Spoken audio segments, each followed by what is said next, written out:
ኢትዮጵያ ስብራቶቿን ልትጠግንና የነገዋን አቅጣጫ ልትቀይስ እየመከረች ነው። ይህ ታላቁ ሀገራዊ የምክክር መድረክ ታዲያ በርካታ ሂደቶችንና ውጣ ውረዶችን አልፎ ለጉባኤው በቅቷል። 4000 የሚደርሱት የጉባኤው ተሳታፊዎች ከጉባኤው መክፈቻ ቀደም ብለው አዲስ አበባ ከተማ በመግባት የተለያዩ የቅድመ ጉባኤ ሂደቶችን ሲያካሂዱ የቆዩ ሲሆን ይህ የቅድመ ጉባኤ ሂደትም ቢሆን በተለያዩ ገጠመኞች የታጀበ እንደነበረ ነው በጉባኤው መክፈቻ ላይ የሀገራዊ ምክክር ኮሚሽን ዋና ኮሚሽነር ፕሮፌሰር መስፍን አራያ የሚናገሩት። የጉባኤያችን ዋዜማ በብዙ ስሜቶች የታጀበ ነው።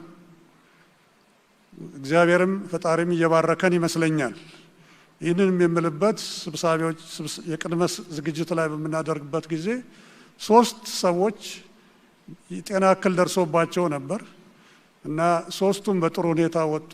ሌላዋ ደግሞ ከጋምቤላ ድረስ መጥተው እዚህ አዲስ አበባ ላይ ሲሳተፉ ምጥ መጥቶባቸው ዘውዲቱ ሆስፒታል ገብተው ምን የመሰለ ሸጋ ወንድ ልጅ ወልደዋል። እንግዲህ የከተማዋ ከንቲባ የአራስ ጥሪ ይጠበቅቦታል። እንኳን ደስ ያለን። የዚህ አስገራሚ ክስተት ባለቤት የሆነችው ወጣት ክርኑዶ ኡጁሉ ምክክሩ የሀገራችንን መጻኢ ዕድል የሚወስን የነገ ትውልድ ተስፋ ዛሬ የሚሰራበት በመሆኑ ምንም እንኳን 7 ወር የደረሰች ነፍሰ ጡር ብትሆንም ሀገሬ ጠርታኝ አልቀርም በማለት ወደ ምክክሩ መታ በቅድመ ምክክሩ ሂደት በንቃት ስትሳተፍ መቆየቷን ተናግራለች። አገራዊ ምክክር ለመሳተፍ ነው የመጣሁት። ከዛ ምክክሩ ገና ስላልተጀመረ ጉብኝት ነበረ። ብዙ ችግኝ ተካላ ነበሩ። ከዛ ከሶስት ቀን በኋላ ኦሪንቴሽን ተጀመረ። አድዋ ድል ላይ ኦሪንቴሽን ጊዜ ነው ሚቱ የመጣ። ሚቱ ተጀመረ። አንድ አስተባባሪ አሳወቅኩት። ከዛ አምቡላንስ ላይ ገባ። ከዛ ሆስፒታል ሲሄድ በጣም ጥሩ እንክብካቤ ነው ያደረጉልኝ። ዘውዲት ሆስፒታል 3 ሰዓት ቀን ሂጄ 5 ሰዓት እነሱ ታግዞ 5 ሰዓት ሌሊት ነው የወለድኩት።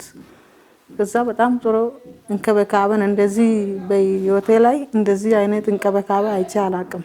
የወለደች እናትን አራስ ጥሪ ይዞ መጠየቅ ኢትዮጵያዊ ወግ ባህል ነውና የሀገር ፍቅርና የኔነት ስሜት ካለ የማይቻል ነገር እንደሌለ ማሳያ የሆነችውን ወጣት ክርኑዶ ኡጁሉን የአዲስ አበባ ከተማ ከንቲባ ወይዘሮ አዳነች አቤቤና የጋምቤላ ክልል ርዕሰ መስተዳደር ወይዘሮ አለሚቱ ኡመድ ባረፈችበት ቦታ በመገኘት መርቀዋታል።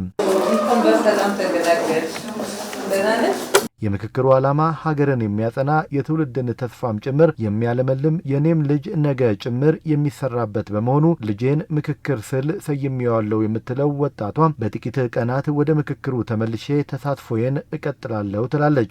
ደህና ስለሆንኩ ከሰኞ ጀምሮ ወደ ምክክሩ መለሳለሁ ለመሳተፍ። በቃ ያለ በሙሉ እንድመካከር ችግሮች በሙሉ በጋራ እንድንፋታ እነሱ ያደረጉልኝ ደግሞ በጣም ደስ ብሎኛል። እንደዚህ ነገር ይሆናል ብዬ አላሰብኩም። የእግዚአብሔር ስራ ነው ብዬ አሰብኩና እነሱ በጣም ነው የማመሰግናቸው። በጣም ነው የምወዳቸው። እግዚአብሔር ከዚህ የበለጠ ይባርካቸው። አዲስ ትውልድ ስለተወለደ ለወደፊት ደግሞ እንደዚህ ጥሩ ትውልድ ይኖራል ብዬ አሰብኩት። ምክክሩ ሲያልቅ ደግሞ አገራችን ኢትዮጵያ በቃ ትልቅ ሆኖ የተከበረ አገር ይሆናል። እኔ ለልጄ ጥሩ ተስፋ ይኖራል ብዬ አሰብኩት። ስሙ ምክክር አልኩት። ምክክር ያለን ችግር በሙሉ ተመካክረን እንዲፈታ ማድረግ።